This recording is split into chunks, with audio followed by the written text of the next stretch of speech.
이 3장 전체를 보면 두 종류의 사람이 있다는 것을 말씀하고 있습니다. 1절에 보면 예수 안에 있는 사람과 예수 밖에 있는 사람에 대해서 이야기를 하십니다. 3절에 보면 성령으로 사는 사람이 있고, 그리고 육체로 따라 사는 사람이 있다는 것을 말씀하십니다. 9절에 보면 예수를 믿음으로 제사함 받고 의롭다 함을 얻은 사람이 있는가 하면 아직도 죄 가운데 살아가는 불행한 사람이 있는 것을 말씀하고 있지요. 12절에 보면 이미 앞서 말씀드린 대로 예수님께 붙잡혀 사는 사람이 있는가 하면 육체에 붙잡혀서 사는 사람이 있다. 18절에 보면 십자가를 사랑하고 십자가를 자랑하며 사는 사람이 있는가 하면 십자가는 원수로 행하는 자가 있습니다. 이 말씀을 하고 있죠. 20절에 보면 비록 이 땅에 살지만 하늘나라의 시민권자로서 사는 사람이 있는가 하면 이 땅에 매여서 사는 세상의 국적을 가지고 사는 사람이 있다. 이렇게 설명을 하는 것입니다. 중요한 질문을 묻습니다. 그러면 당신은 오늘 나는 어디에 속한 자입니까? 무엇에 붙잡혀 살아가고 있습니까? 이 이야기를 묻는 것입니다. 중요한 질문 아닙니까? 흔한 말로 돈 때문에 살든지 가족 때문에 살든지 우리 남성들의 명예와 권력 때문에 살든지 아니면 자신이 좋아하는 어떤 전문 분야 학문이든지 어떤 기능이든지 사업이든지 자기 좋아하는 것에 붙잡혀 살 수 있습니다. 대부분의 사람은 무엇인가 붙잡혀 살아가게 되어 있습니다. 그러나 성경은 이렇게 말합니다. 세상의 모든 것으로부터는 자유하라. 그 대신에 하나님께 붙잡혀 살아가라. 하나님께 붙잡힌 사람만이 세상 모든 것으로부터 자유할 수 있다. 이렇게 우리에게 말씀을 하고 있습니다. 실제 그렇습니다. 우리가 신앙을 깊이 영적으로 체험하면 그렇게 소중하고 목숨 걸고 살았던 것도 별게 아니라는 것을 알게 되고 인생을 다 산 다음에 깨달으면 의미 없어요. 일찍이 깨닫게 하시고 하나님과 더불어 값지게 인생을 살아가도록 진리를 깨닫게 주신 것입니다. 이렇게 말하지요. 세상의 물질은 사용하라고 주신 거예요. 지배받으라고 주신 것이 아니고 사용하라고, 영어로 use란 단어를 씁니다. 인간관계는 사랑하라고 주신 거예요. 이용하라고 준 게 아니에요. 서로 사랑하라고, love란 단어를 말합니다. 하나님을 무시하라고 하나님이 계신 분이 아니고 신이 어디 있느냐고, 하나님이 어디 있느냐고, 이렇게 해서 하나님이 존재하신 분이 아니고 만인에게 경배를 받으시기 위해서 하나님은 존재하신다. 그래서 영어로 fear란 단어를 사용하고 있습니다. 이렇게 될 수 있기를 주님의 이름으로 축복합니다. 엊그제 우리 방지일 목사님이 소천하셨어요. 일반 방송에도 뉴스에 나온 걸로 알고 있습니다. 우리 나이로 104세 건강하게 사시다가 소천하셨습니다. 지난 9월 달에 총회도 오셔서 축도까지 하셨습니다. 100세가 넘도록까지 선교지에서 부르시면 언제든지 가셨습니다. 그 노구의 몸으로.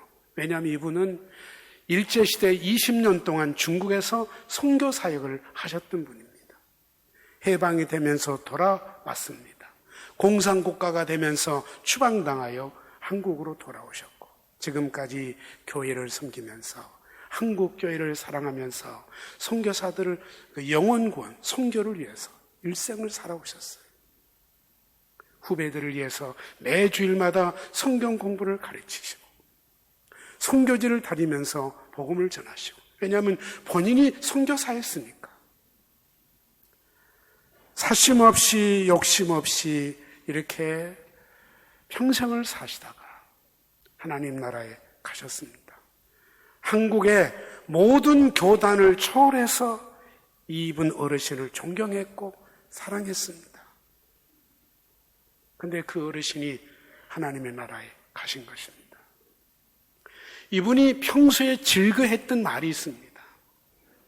녹슬어 없어지기보다 닳고 닳도록 쓰임받고 싶습니다. 이분은 말대로 일생을 그렇게 살도록 노력하셨어요. 최선을 다하셨어요. 얼마나 아름다운지 모릅니다. 우리의 사표이셨습니다. 목사 중에 목사였고 목회자 중에 목회자였습니다.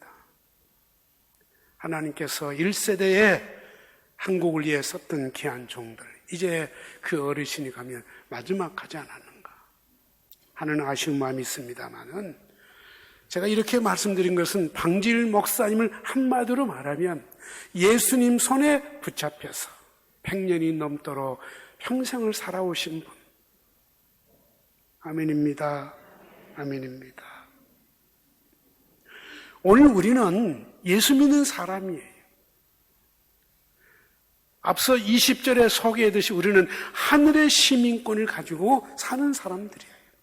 보통 사람들이 아니란 말이에요. 아무렇게 살아도 되는 사람이 아니라는 거예요. 우리는 하나님의 자녀가 됐습니다. 예수님의 가장 사랑스러운 신부가 됐다 이거예요. 주님과 한 몸인 한 지체를 이루었다는 것이죠. 성령이 우리 안에 거하시는 거룩한 전이라고 했습니다. 너희들이야말로 세상의 빛이요 소금이라고까지 우리를 존귀하게 말씀을 해주셨습니다. 우리는 절대로 보통 사람들이 아니에요.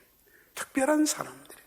아무렇게 살아도 되는 사람들이 아니라고 하는 것입니다.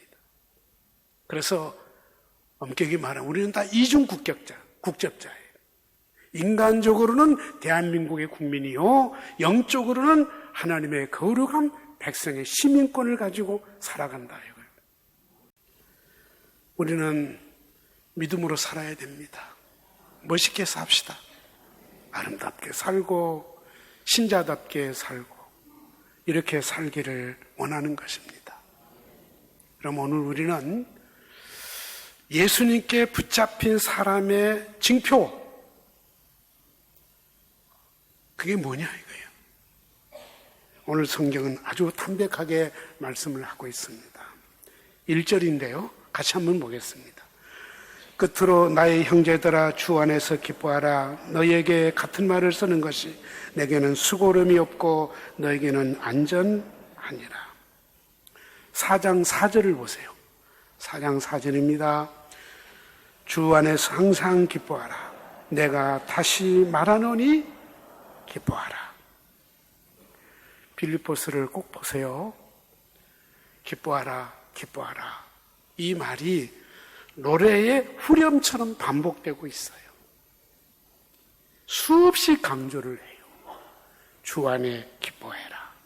주 안에서 기뻐하라. 기뻐하는데 무엇으로 기뻐하라고요? 주 안에서요. 성경은 이렇게 말합니다. 세상 그 무엇으로는 참된 기쁨을 얻을 수 없다고 못을 박아 이야기합니다. 기쁨을 얻기 위해서 하는 게 아니에요.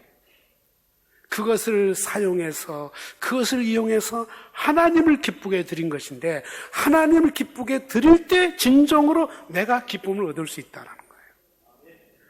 우리는 인간적인 기쁨을 추구하니까 그게 안 되는 것이지만 하나님을 기쁘게 드려보라 이거예요. 그럼 자동적으로 너도 기쁘게 될 것이다. 이게 성경에 주신 핵심적인 메시지가 되는 것입니다. 그래서 바울 사도는 예수를 모를 때도 열심히 살았어요. 바울 사도만큼 열심히 사는 사람이 없어요. 대단한 업적을 이루었어요. 30대에. 그럼에도 불구하고 자기 마음에 기쁨이 없었노라고 고백합니다. 언제 내가 기쁨을 얻었느냐? 예수 만났을 때, 예수님을 새로 알아갔을 때 나는 진정한 기쁨을 얻게 되었습니다. 자기 간증처럼 기록해 놓은 것이 바로 이 빌립보서예요. 제가 이렇게 정리를 해봤습니다. 1장의 주제는요, 예수님이 나의 생명 되심을 깨닫고 기뻐했습니다. 이게 바울의 간증입니다. 두 번째, 2장에는 내가 날마다 기뻐하는데 가장 좋은 모델이 되어주신 분이 예수님이라는 것을 알고서 더 기뻐했습니다. 여러분 힘들고 어려울 때 누구 바라보면 돼요? 예수님 바라보세요. 내가 기뻐할 수 있는 좋은 멘토가 예수님이더라 이거예요. 욕을 먹고 침을 뱉을 당하고 죽음의 자리까지 끌려가면서도 바울이 나는 기쁘다고 말할 수 있었던 것은 예수님이 그렇게 하셨기 때문에 기쁨의 멘토라고 이렇게 고백합니다. 3장에는 내 인생의 목표가 예수 그리스도라는 것을 깨닫고 그리고 기뻐하게 되었습니다. 표대를 향하여 부르심의 상을 향하여 달려가노라. 오직 십자가, 오직 예수 그리스도가 내 인생의 목표가 된 것을 깨달았을 때 기쁨이 나오더라는 것입니다. 마지막 네 번째 4장은 예수 안에서 내게 필요한 모든 것을 채워주심에 기뻐하고 감사한다. 내게 능력 주신 자 안에서 능치 못함이 없도다. 나는 궁핍에 처할 줄도 알고 부유함에 처할 줄도 아나니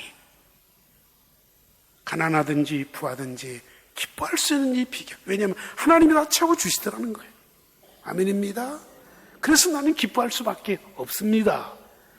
이렇게 간증을 하고 있어요. 특별히 3장 1절에 주 안에서 기뻐하는 것이 수고로움이 없고, 이 수고로움이 없다는 것은 부담감이 없다는 거예요.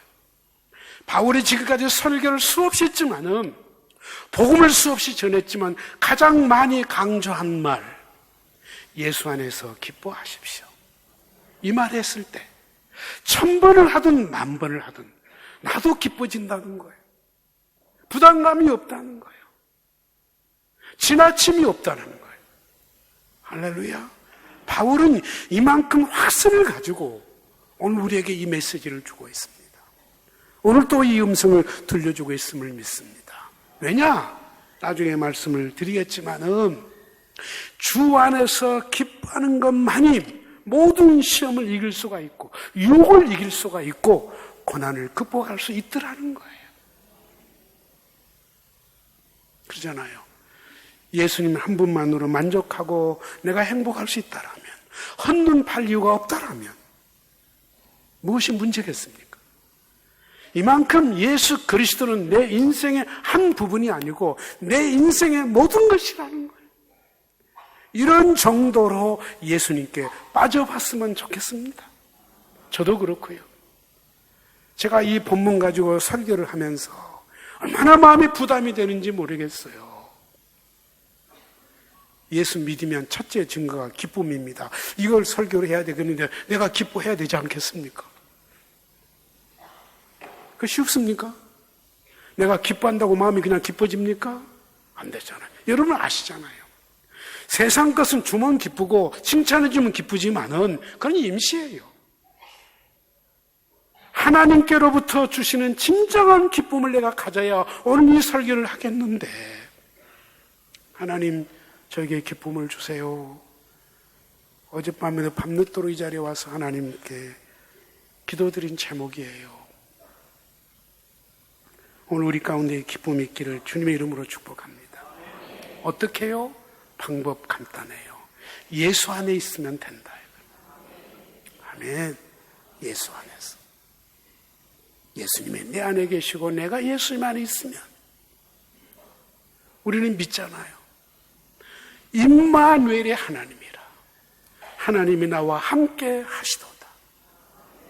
이게 우리 예수 믿는 사람의 최고의 행복이에요. 우리 월간교회에 하나님이 함께 계시지 않는다. 그 아무것도 아닌 거예요. 여러분께서 아무리 열심히 하지만 하나님이 함께하지 않는다면 그 일은 아무것도 아닌 거예요. 오늘 우리에게 가장 중요한 것은 하나님이 나와 함께 하신다라는 거.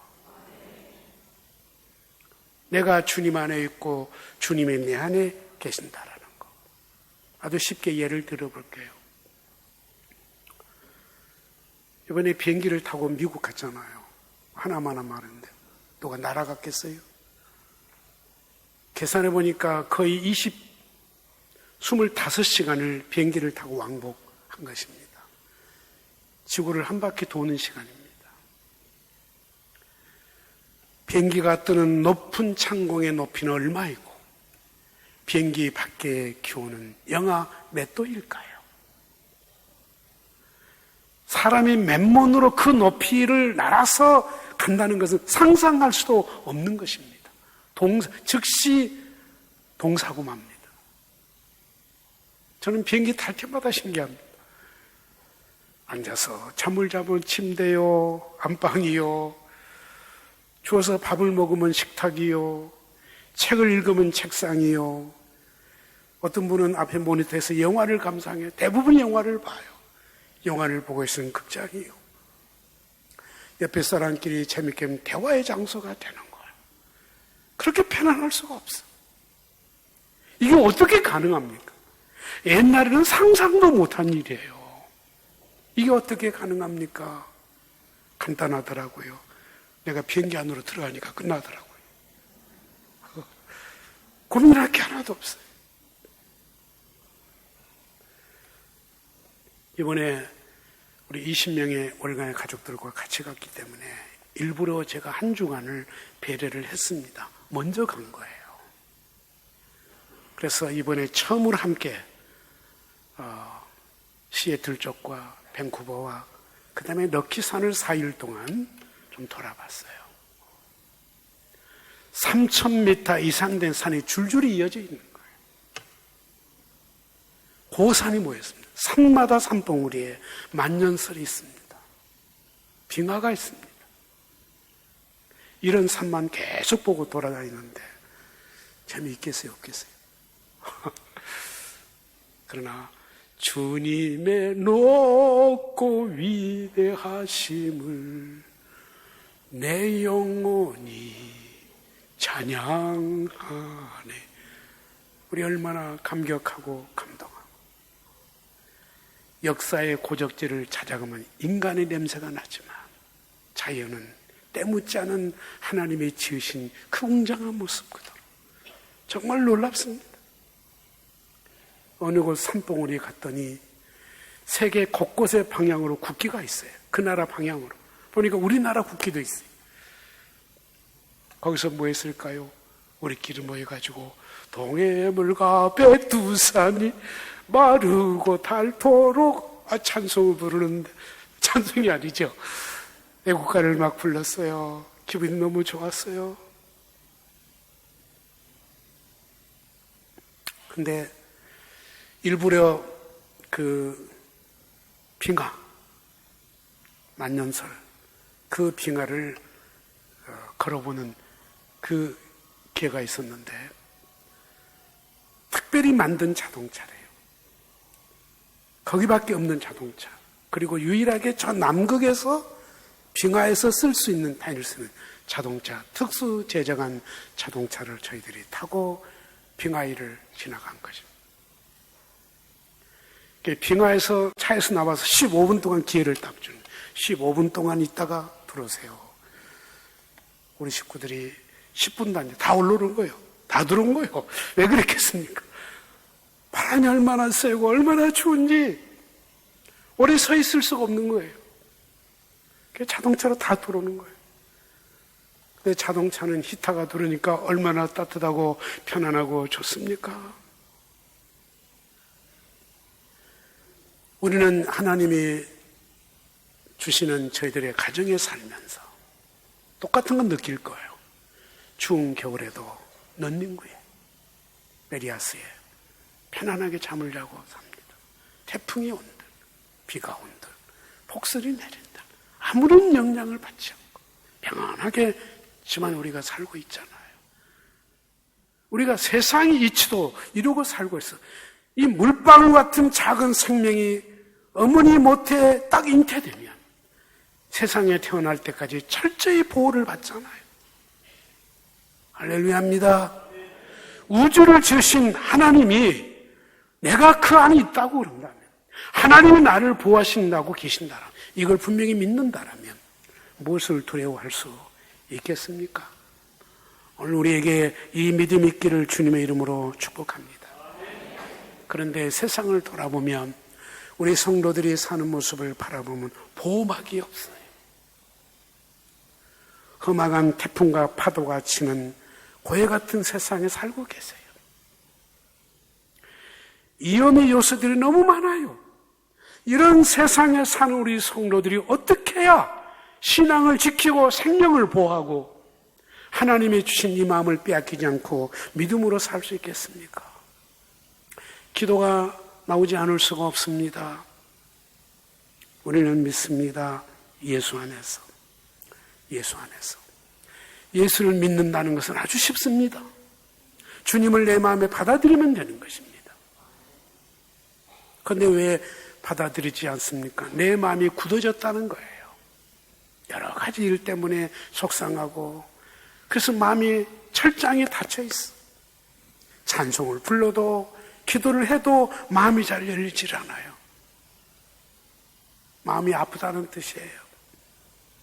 그 마음까지도 주님 앞에 다 내려놓으시고 주님께 맡기시기를 축복합니다. 수고하고 무거운 짐진 자들여 다 내게로 오라. 내가 너희를 쉬게 하리라. 믿습니까? 너희는 마음에 근심하지 말라. 하나님을 믿으니 또 나를 믿어라. 믿으면 돼요. 마음의 문을 열고. 그래서 내 마음으로 주님을 높이면 나도 높아지고 주님이 살면 나도 살고. 문제는 내가 높아지고 내가 살려고 하니까 문제가 된다는 거예요.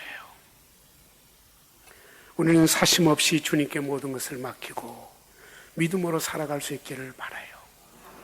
하나님이 나를 도와준 것을 믿고 주어진 일에 머뭇거리지 말고 디지털 형식으로 죽으면 죽으리다. 열심히 살아요. 아멘. 그러면 놀라운 역사가 일어나게 되는 거예요. 이민 갔던 우리의 가족들이 예수 안에서, 교회 안에서 열심히 살아. 그렇게 아름답게 멋있게 사는데 감동을 받고 왔어요. 우리 월강의 성도들도 다 그렇게 되기를 바라요. 할렐루야입니다.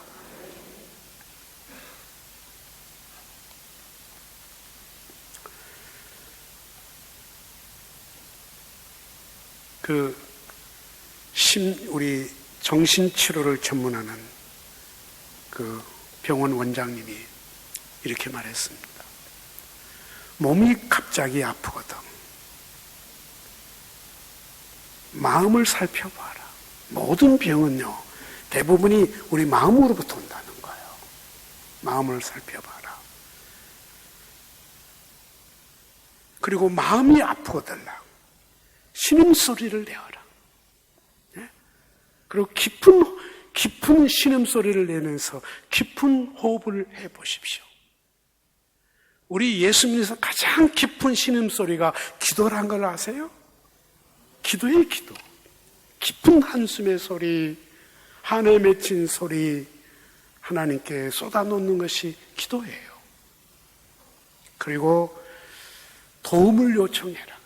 도움을 요청. 혼자 끙끙 앓지 말고 가족이든지 친구든지 전문가이든지 병원을 찾든지 도움을 요청하시오. 이렇게 이야기했더라고요. 우리 예수 믿는 사람은 가장 나를 완벽하게 도와줄 수 있는 사람은 누구이겠습니까? 오늘 답을 드렸어요.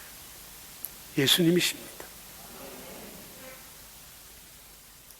이렇게 말씀드리면 너무 막연한 이야기일 것처럼 드릴 수도 있습니다만은 이게 성경적이라는 것을 믿습니다. 주님을 영접할 수 있는 것도 하나님 은혜요. 하나님 나를 감동시켜 주시는 것입니다.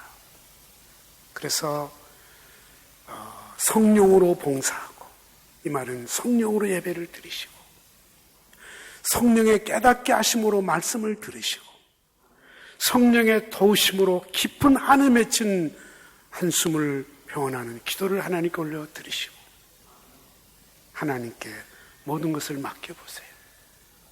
도와주실 것입니다. 기쁨을 얻게 해주실 것입니다.